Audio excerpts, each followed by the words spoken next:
आज हम एक ऐसी वर्जिश कर रहे हैं जो आपके निज़ाम को बेहतर बनाने में मदद करेगी। ये वर्जिश आपकी रीढ़ की हड्डी के ऊपरी हिस्से को मुतहर्रिक करती है, क्योंकि यहीं से वो आसाब रीढ़ की हड्डी से बाहर निकलते हैं जो मैदे को कंट्रोल करते हैं। अपने पैरों को थोड़ा सा खोल लीजिए, नॉर्मल पोजीशन से कुछ ज्यादा। पोजीशन सीधी रखें। अब अपने बाजुओं को मुकम्मल तौर पर फैलाएं। अब जहां तक मुमकिन हो अपने ऊपरी जिस्म को मुकम्मल तौर पर एक तरफ हरकत दें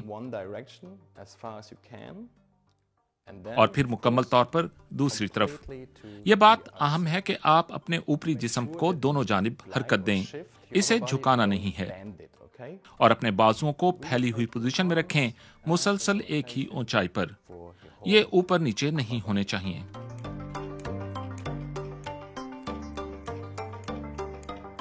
अपने पेल्विस, पैरों और अपने घुटनों को फिक्स या मुस्तहकम रखें। इन्हें बिल्कुल हरकत नहीं करनी चाहिए, बस बालाई जिस्म एक तरफ से दूसरी तरफ हरकत करे।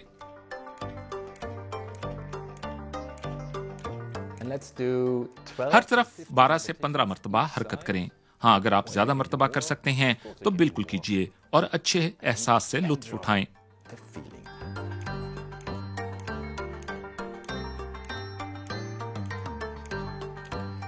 ये वाकई एक जबरदस्त वर्जिश है, क्योंकि यह आपके पूरे ऊपरी जिस्म को मुतहर्रिक करती है और आपके हाजमे को बेहतर बनाती है।